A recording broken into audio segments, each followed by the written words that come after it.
नमस्कार दोस्तों। आज हम 12वीं क्लास की किताब वेदांत से पाठ नंबर 2 जूझ पढ़ने वाले हैं। इसको आनंद यादव ने लिखा है। ये कहानी एक बच्चे की है जो पढ़ना चाहता है, जो अपनी पढ़ाई को बीच में छोड़ना नहीं चाहता, लेकिन घर की कुछ ऐसी बंदिशें हैं जो उसे पढ़ाई से रोकती हैं। तो चलिए शुरू करते हैं। पाठशाला जाने के लिए मन तड़पता था, लेकिन दादा के सामने खड़े होकर ये कहने की हिम्मत नहीं होती कि मैं पढ़ने जाऊंगा। डर लगता था कि हड्डी पसली एक कर देगा। इसीलिए मैं इस ताक में रहता था कि कोई दादा को समझा दे। मुझे इसका विश्वास था कि जन्म भर खेत में काम करते रहने पर भी हाथ कुछ नहीं लगेगा। जो बाबा के समय था वह दादा के समय नहीं रहा। ये खेती हमें गड्ढे में धकेल रही है। पढ़ जाऊंगा तो नौकरी लग जाएगी, 4 पैसे हाथ में रहेंगे, विठोबा आड़ा की तरह कुछ धंधा कारोबार किया जा सकेगा। अंदर ही अंदर इस तरह के विचार चलते रहते। दिवाली बीत जाने पर महीना भर ईख पेरने का कोल्हू चलाना होता। कोल्हू जरा जल्दी शुरू किया तो दादा की समझ से ईख की अच्छी खासी कीमत मिल जाती। यह उसकी समझ कुछ हद तक सही थी। जब चारों ओर कोल्हू चलने लगते तो बाजार में गुड़ की बहुतायात हो जाती और भाव नीचे उतर आते। उस समय नंबर 1 और नंबर 2 का गुड़ बहुत आता और हमारे जैसे खेतों पर ही बनाए गए नंबर 3 के गुड़ को कौन पूछता। बाकी के किसान दूसरे ढंग से विचार करते थे। उनका मत था कि यदि ईख को और कुछ दिन खेत में खड़ी रहने दिया गया तो गुड़ जरा ज़्यादा निकलता है।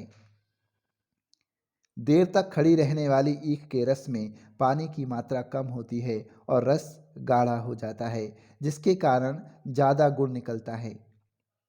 लेकिन दादा की समझ में गुड़ ज़्यादा निकलने की अपेक्षा ज़्यादा भाव मिलना चाहिए। इसीलिए सारी गांव भर में हमारा कोल्हू सबसे पहले शुरू होता था। इसी कारण वह इस वर्ष भी शुरू हुआ और हम उससे जल्दी निपट गए।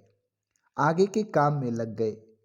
सभी जन धूप में लेटे हुए थे। माँ धूप में कंडे थाप रही थी। कंडे थापना यानी उपले बनाना है ना। ये गाय या भैंस के गोबर से उपले बनाए जाते हैं, उसको कंडे भी बोला जाता है। सभी जन धूप में लेटे हुए थे। माँ धूप में कंडे थाप रही थी। मैं बाल्टी में पानी भर भर कर उसे दे रहा था। कुछ न कुछ बातचीत भी कर रहे थे। हम दोनों ही थे, इसलिए ये सोचकर कि बात माँ से कहनी चाहिए और मैंने अपने पढ़ने की बात छेड़ दी।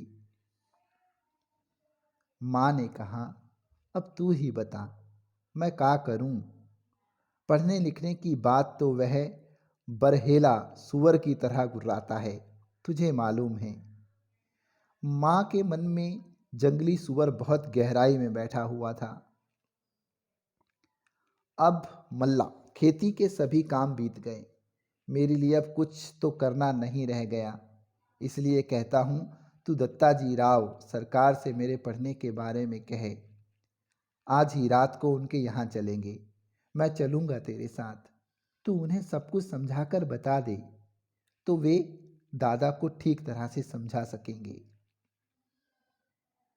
ठीक है, चलेंगे। माँ ने हाँ तो की, लेकिन अंदर से माँ के स्वर में उदासी थी। मुझे भी मालूम था कि इतना करने पर भी कोई लाभ नहीं होगा, लेकिन वह मेरा मन रखने के लिए जाने को तैयार हो गई। मेरी तड़पन वह समझती थी। 7वीं तक पढ़ाने की उसके मन में तैयारी थी, लेकिन दादा के आगे उसका बस नहीं चलता था। रात को मैं और दत्ताजी राव देसाई के यहाँ गए। रात को मैं और माँ दत्ताजी राव देसाई के यहाँ गए। माँ ने दीवार के सहारे बैठकर दत्ताजी राव से सब कुछ कह दिया। वह भी इस बात से सहमत हो गए। माँ ने यह भी बताया कि दादा सारे दिन बाजार में रखमाबाई के पास गुजार देता है, खेती के काम में हाथ नहीं लगाता है। माँ ने देसाई को यह विश्वास दिला दिया कि दादा के सारे गांव भर आज़ादी के साथ घूमने को मिलता रहे, इसलिए उसने मेरा पढ़ना बंद कर मुझे खेती में जोत दिया है। यह सुनते ही देसाई दादा चिढ़ गए और बोले, आने दे बे, आने दे अब उसे, आने दे अब उसे, मैं उसे सुनाता हूँ कि नहीं अच्छी तरह देख। उठते उठते मैंने भी दत्ताजी राव से कहा, अब जनवरी का महीना है, अब परीक्षा नज़दीक आ गई है। मैं यदि अब भी कक्षा में जाकर बैठ गया और पढ़ाई की दोहराई कर ली तो 2 महीने में 5वीं की सारी तैयारी हो जाएगी और परीक्षा में पास हो जाऊंगा। इस तरह मेरा साल बच जाएगा। अब खेती में कुछ ऐसा काम नहीं है। मेरा पहले ही 1 वर्ष बेकार में चला गया है।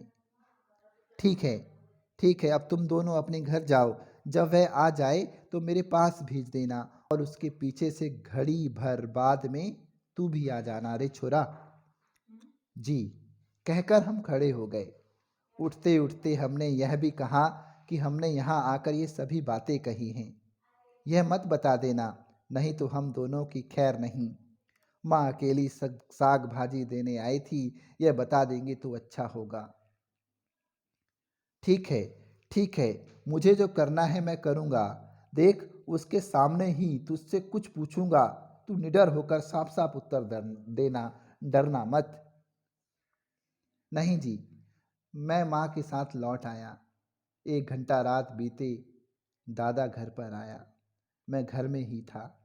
आते ही माँ ने दादा से कहा, साग भाजी देने देसाई सरकार के यहाँ गई थी तो उन्होंने कहा कि बहुत दिनों से तेरा मालिक दिखाई नहीं दिया है, खेत से आ जाने पर जरा इधर भेज देना। कुछ काम वाम था? दादा ने अधीरता से पूछा। मुझे तो कुछ बताया नहीं उन्होंने। तो मैं हो आता हूँ, तब तक तू रोटियां सेक ले।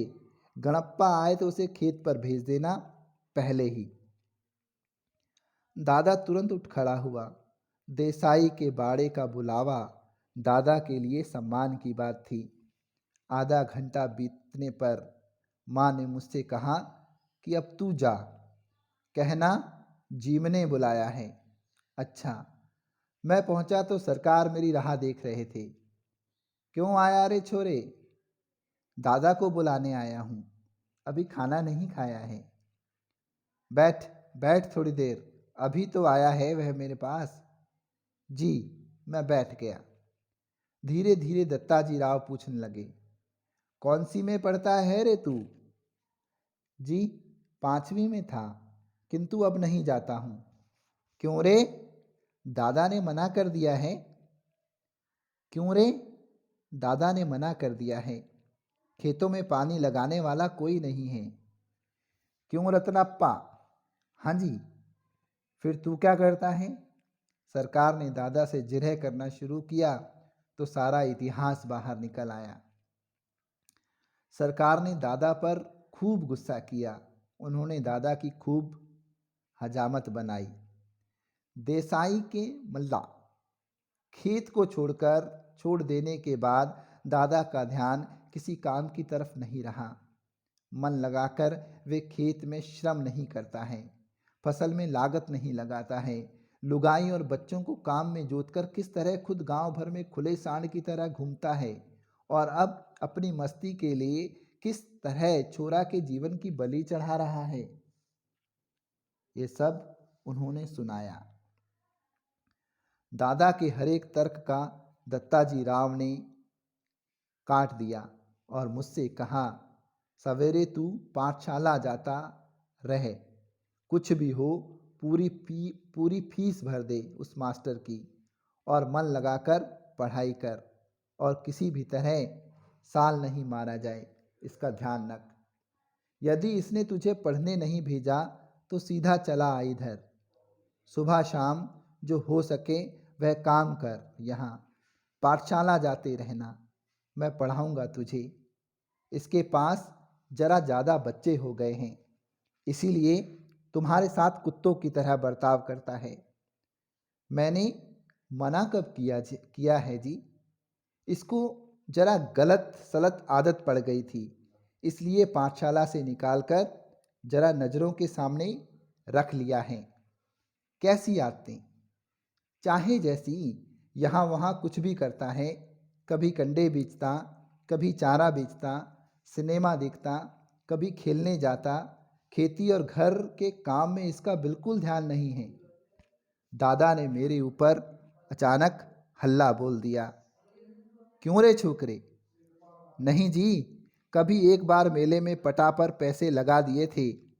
दादा तो कभी भी सिनेमा के लिए पैसे नहीं देते, इसलिए खेत पर गोबर बीन बीन कर माँ से कंडे थपवा लिए थे और उन्हें बेचकर ही कपड़े बनवाए थे। उसी समय एक बार सिनेमा भी गया था, मैंने भी झूठ सच मिलाकर ठोक दिया। आज के लिए इतना ही, बाकी इसका अगला हिस्सा हम कल पढ़ेंगे। अगर आपको ये कहानी अच्छी लगी है तो आप इसको लाइक और शेयर और सब्सक्राइब करना बिल्कुल भी ना भूलें।